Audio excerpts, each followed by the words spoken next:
Ever since I saw Pretty in Pink, I wanted to go to an American prom. But then I saw Carrie and I did not want to go to an American prom. Number 10. Howard doesn't get shown the money. In the season 12 episode, The Grant Allocation Derivation, the university has some extra grant money to hand out, and President Seabird gives Leonard the responsibility of deciding who gets it. So after I decide, do I then submit it to you for approval? Or... No, you decide, you approve, and then you pride yourself on a job well done. It's a lot of responsibility. Well, if I didn't think you were up to the task, you wouldn't have been 5th on my list. Although Leonard's newfound power does endear him to Penny, it also stresses him out, as he knows that giving the money to one person will end up making everyone else angry. Wait, so those are the 3? You're not even considering mine? Why, because they're PhDs and I'm just an engineer? No, because they wrote detailed proposals and you sent a YouTube clip of the guy from Jerry Maguire saying, "Show me the money!" He ends up narrowing it down to 3 applications, which includes one from Raj, but not Howard. Howard is initially incredulous about being denied, asking if it's because he's an engineer. It wasn't. Look, all 3 of your proposals have a lot of merit. I just want to make sure I'm making the right decision. I can tell you're stressed. If it helps, I withdraw my proposal. It doesn't help. Fine, then I'm back in the mix. Show me the money! Let's just say his proposal relied a little more on Cuba Gooding Jr. than is probably appropriate for an academic setting. Show me the money.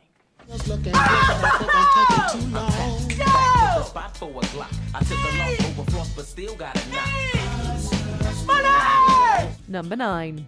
Amy watches Grease for the first time. If it was anyone else, we might have been shocked to know that they have never seen Grease. We go together like rama, ding-a-ding-a-dong.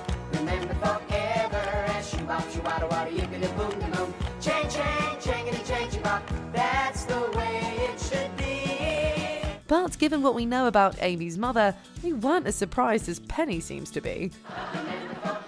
Oh, what a great movie. I cannot believe you've never seen Grease. My mother didn't allow me to watch it. She was afraid it might encourage me to join a gang. As with many of the firsts that Amy experiences after becoming a part of the group, she seems to really enjoy it. You know, can I borrow that movie? Those singing hooligans really got my motor running. Maybe not as much as one of the other firsts, but she comes back to borrow the movie right away and doesn't have to wait till her birthday to watch it again if she wants to. I look forward to your next birthday when we do it again. That works for me. Number 8. Raj's favourite movie.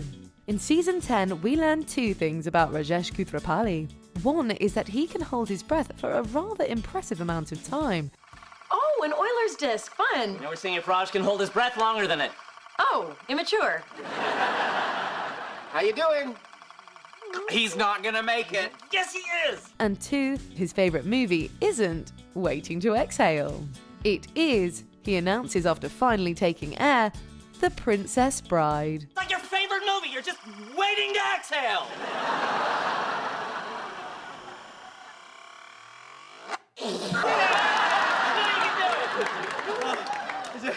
Just so you know, my favorite movie is Princess Bride. This winded declaration isn't the only time the classic 1987 fantasy rom-com is referred to on the show. Prepare to die. Hello! My name is Inigo Montoya. You killed my father. Prepare to die. Stop saying that! The Princess Bride comes up in the previous season when the guys decide to take fencing lessons, leading to Howard and Raj doing their best Inigo Montoya impressions back and forth at each other. You killed my father. Prepare to die. My name is Darth Vader. I am your father. Prepare to die. Number 7, Movie Night. This movie's got a little more com than rom, but the reference is too good not to include. I don't work for you. You don't work for me. We're a team, get it? As in, I will kick your sorry ass if you don't listen to me. Team. Well, first of all, if you remember correctly, it was skinny ass. And second of all, what is your problem, Fuller? Given Raj's love of movies of the romantic and comedic variety, one wouldn't expect to hear him saying anything negative towards said types of films, especially one starring his homegirl, Sandy B. I mean, You know a movie's bad when my homegirl Sandy B can't save it. However, as it turns out, according to many movie critics and Raj, Miss Congeniality 2, Armed and Fabulous, is definitely not fabulous. In fact, when Raj suggests that the guys have a movie night with the theme being film sequels that killed their franchises, he includes the 2005 sequel as one that sadly fits the theme. The theme? Movies that kill their franchises. Oh, like Jaws 4, Indiana Jones 4, Daredevil 1. Miss Congeniality 2, Armed and Fabulous. Number 6. Leonard and Raj, Meryl Streep and Cher. We all know Raj loves romantic comedies. Leonard, not so much. An hour and a half of beach houses in the rain until the woman turns around and realizes love was here all along. Come on, that is a great movie, and it starts in 10 minutes. I hate those movies. No, you don't. Yes, I do. However, there are exceptions to every rule, and in Leonard's case, those exceptions are Meryl Streep and Cher. Tonight the super trooper lights are gonna find me shining like the sun. When Raj gets asked to be on the local news to discuss a meteor shower, he compares the opportunity to how Neil deGrasse Tyson got his big break. Then he contemplates needing to prepare a list of all the scientific inaccuracies in Mamma Mia 2. He went from the Hayden Planetarium to guesting on the local news to ruining everyone's favorite movies on the internet. Now it's happening to me. I should probably make a list of all the scientific inaccuracies in Mamma Mia too. Which, as it turns out, Leonard saw with him.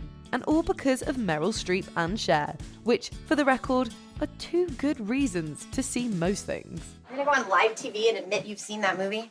Hey, your husband's the one who took me. Meryl Streep and Cher? Yeah, I saw it. Number 5. Raj and the Prom. In Season 8, the girls decide to have a prom to make up for the disappointing experiences they had at their real ones.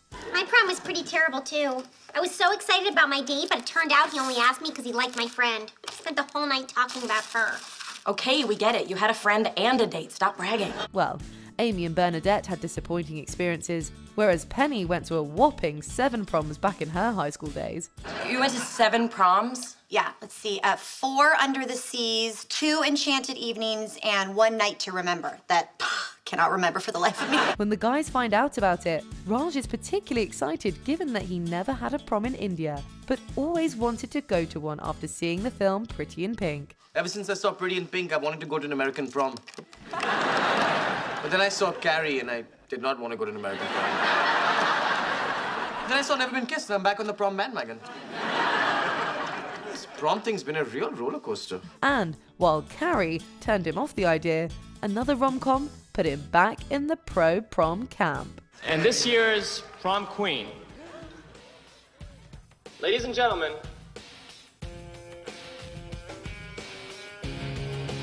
Josie Geller. Number 4. Raj's romantic suggestions for Penny. Raj's love of romance and rom-coms doesn't just affect how he acts in relationships, but also, at least in this case, how he suggests others act as well. Sexual chemistry between my partner and me is electric, but boy, oh boy, does my father not approve until he sees us in the big dance competition. Okay, that's just the plot for Dirty Dancing. When Penny, who is, let's say, romantically challenged, asks for his help in creating a romantic evening for Leonard, Raj's suggestions mostly come from classic scenes in romance movies. You could stand outside his window with a boombox in the air? That's from Say Anything. While Penny holding a boombox over her head would have been awesome, and we would have loved to have seen her say, "No one puts Lenny in a corner," these movies just didn't fit the bill. Another pathway to a man's heart is through his stomach. I don't know if I want to cook for him. He's kind of a picky eater. I mean, it's too salty, it's too dry, it's too burnt and frozen at the same time. Number 3. Raj eating the whole pie. Don't wanna be all by myself anymore. You have no messages. The Princess Bride may be Raj's favourite movie, but he's definitely a big fan of Bridget Jones's Diary as well. And his friends know this, so much so that when Raj is eating pie and feeling bad about his lack of girlfriend, Leonard's first thought is that he must have recently rewatched the movie. You gonna eat that whole pie? Maybe. Why not? Who do I have in my life to watch my figure for? God, did you watch Bridget Jones again? That isn't the only time the film comes up on the show. In the previous season, while the gang all spends a night in a hotel, all Raj wants to do is watch it. Next on Turner Classic Movies, Bridget Jones' Diary. But that night, it just isn't meant to be for him and old Bridget, as well as for Leonard and Penny. Sheldon kicked me out of the room, gave me your key. Penny's here. No, we don't want to watch Bridget Jones' Diary! Number 2. Howard stops Raj at the airport.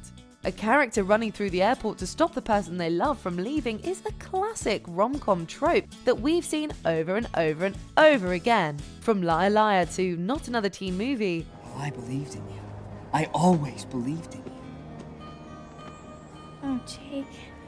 Oh, God. I can't believe you fell for that crap.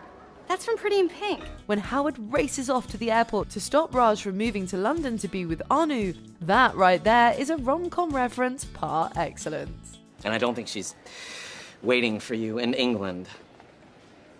When you propose to someone in Notting Hill, it should be to someone who knows what that movie is. It gets even better when Howard tells Raj how much everyone loves him and that a proposal in Notting Hill should be to someone who knows what that movie is.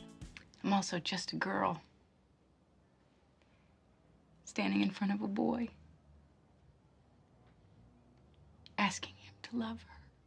To which Raj does his best Julia Roberts impression from the climax of said film. You're just a boy? Standing in front of another boy? Saying you don't want him to leave? Number 1. Raj does the cue cards. Anu is definitely not the big romantic that Raj is, and Notting Hill isn't the only rom-com she's unfamiliar with. Go away, Raj! What are you doing? I'm winning you back, Love Actually style. The cue card scene from Love Actually might be to millennials what the boombox over the head scene was to kids growing up in the 1980s.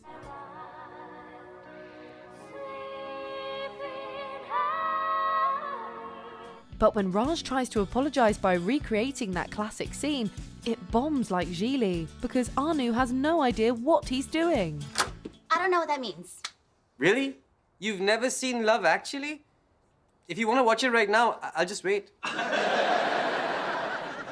have nothing to say to you. At the end of the day, she's just a girl standing in front of a boy, telling him, I don't know what that means.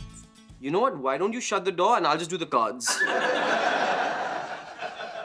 Did you enjoy this video? Check out these other clips from MsMojo, and be sure to subscribe and ring the bell to be notified about our latest videos.